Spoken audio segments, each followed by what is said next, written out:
Oh yeah, you can call it a double feature night tonight, bitches. And now for the part that I forgot to do in the last video. What's cracking? It's your boy Krome up in this bitch. One of these days I'm gonna get myself a goddamn concussion doing that shit. And maybe I forgot to do that shit the last video because I was too caught up in the fucking topic.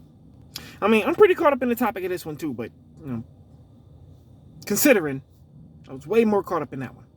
But now here's this one. My viewpoints on traveling. Oh, if you thought I was basic before, this finna really kill you. I don't give a fuck about traveling. Like at all.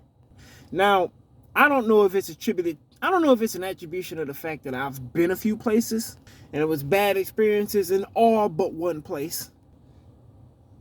Okay, all but two. And one of those two things is questionable, but consider, you know, if you want to compare the bad, just two occasions that it was not bad. I mean, because, you know, let's go on the line. I've been to, I don't know exactly where, but somewhere in Canada. I imagine somewhere close to Michigan. Probably Windsor. Been to Atlanta. Been to Minneapolis. Both Carolinas. Rhode Island. New York. But only Times Square, though. I ain't going nowhere else. California. Lived there for 7 fucking years. Even caught myself trying to plant some fucking roots. Tennessee. And the Minneapolis and the Tennessee were, you know, I was old enough to be able to pay attention to my motherfucking surroundings at the point. Or at least old enough to think about it on my own. And, you know, and so those are the two that I count as, you know, any cities and states and shit that I passed through. I call myself having been there too. Gotta cross through Ohio and Kentucky to get to motherfucking Tennessee. Didn't pay attention to all the cities and provinces or territories or whatever the fuck I went to on the way to motherfucking Minnesota, on the way to goddamn Minneapolis, Minnesota. But Chicago was one of the cities that we went through. I know that much. The Atlanta thing was a road trip too, but I was like 11 years old, so I wasn't really paying attention. All I really gave a fuck about was the fact that we kept showing up to Shoney's and I wanted them pancakes. Cause at least back then, Shoney's pancakes, yeah. More of an IHOP guy these days, though. But anyway, back to the topic. I done veered way the fuck off. I done been some places. But here's something that I credit as my decision to not give a fuck about traveling. Apart from buildings or pieces of the land being somehow formed or made differently, it's the same shit.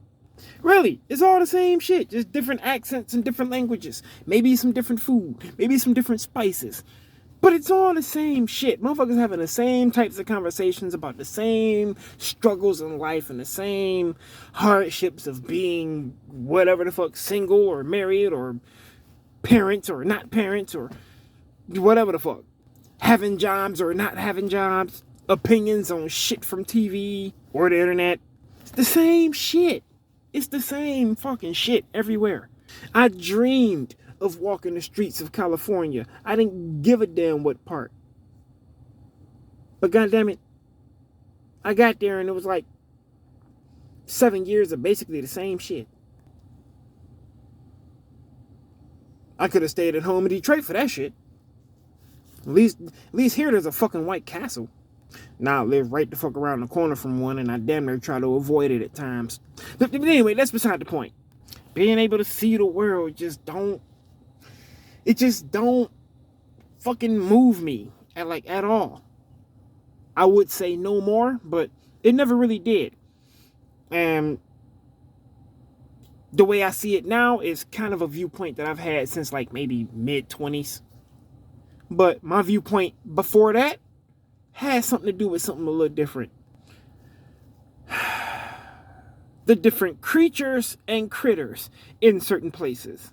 To this day, I won't go to certain states in my own country because of some of the critters and creatures in the motherfucker. Oh, you know that road trip to Tennessee that I was talking about? Oh, it was littered with deer bodies and blood. So after I seen my first deer body on the motherfucking freeway, I spent the rest of the motherfucking trip there and back hoping and praying that I don't crash into one my damn self in this goddamn rental. Well, not this. This is my car, but I had a rental for that trip. I ain't taking this motherfucking shit all the way to another state. I mean, this car is doing me good, but I don't think I trust it for a long-ass road trip. And so I'm in somebody else's shit, essentially. So, please don't let that type of natural disaster be in my forecast. That was literally the most fascinating thing about that trip. I'm excited about deer carcass parts and shit. Like, oh, that's a fresh one. Somebody probably gonna eat good tonight if they stop and grab it. And take it to that one dude that motherfucking skinned an entire deer in like less than 2 minutes. That shit was phenomenal. Every chance I get, I'm gonna talk about that. Look it up on YouTube. You'll find it. Guy skins deer in 2 minutes or some shit like that. Whoever knows him probably picking up every deer they see on the highway. Even the live ones. Get your ass over here. That was the most fascinating thing about the entire weekend that I spent on the way to, at, or on the way back from Tennessee. Because when I got there, it was the same shit. Just watch out for a certain animal. Bears. But, same shit. I've come to the conclusion that motherfuckers just travel just to show off or splurge on the mere fact that they got money like that. And that is not to shoot no shots at motherfuckers who do travel. A lot of motherfuckers find therapy in that shit. A lot of motherfuckers' entire viewpoint on life is made better just by going somewhere else for a little bit. Trust me, I do understand that. And so it ain't no shots at motherfuckers who do that shit. That just ain't who I am. I'm the type of motherfucker who sees it as, well, I'm just going somewhere to see the same shit that I can see at home. Plus a few mountains or valleys. And critters that I don't even know the fucking names of. Like, I lived in California for 5 whole years before I finally looked up anybody on my friends list or anybody who follows me who might actually live in or around Cali. I lived in that motherfucker for 5 to 6 motherfucking years before I finally looked up the green flower beetle. You know, that big ass green and black motherfucker that fly around. I didn't know what the fuck that was. At first, I called it a damn June bug. But now, that's a whole other beetle, and we got those here in Michigan. We ain't got that green flower motherfucker, though. That motherfucker used to scare me until I realized, oh wait, that's just a beetle. And that's when I got fascinated in what the fuck type of bug it was. But don't get it twisted. I do not give a fuck about, what is it? Entomology or entomology, some shit like that. The motherfuckers who study bugs, I ain't that shit. I would kill all of them if they wasn't so important to the goddamn ecosystem. But anyway, back to the whole traveling thing. Hey, if you do it, you do it. You got the motherfucking bread to splurge on it. Splurge on it. Do your motherfucking thing. I just ain't. That's all I'm saying. And hell, maybe I'll go on a trip or two. Maybe I'll go with somebody on a trip or two. I just won't see it the same way because, what are we going to do? The same shit that we do at home? Plus a few mountains? Or valleys? Or swamps? I forgot to mention them motherfuckers. Go down to the southeast. Yeah, there's fucking swamps. Swamps all over the goddamn East Coast if you ain't on the grassy ass mountains. But at least these mountains got grass. Goddamn Rockies. But the Rockies do look pretty with a little snow on the top. Don't get me wrong, there's shit to see. I'm just the type of nigga that goes, is it worth the money I'ma spend? But those 7 years I had snowy mountains right out my motherfucking backyard, that was pretty tight, I ain't gonna lie.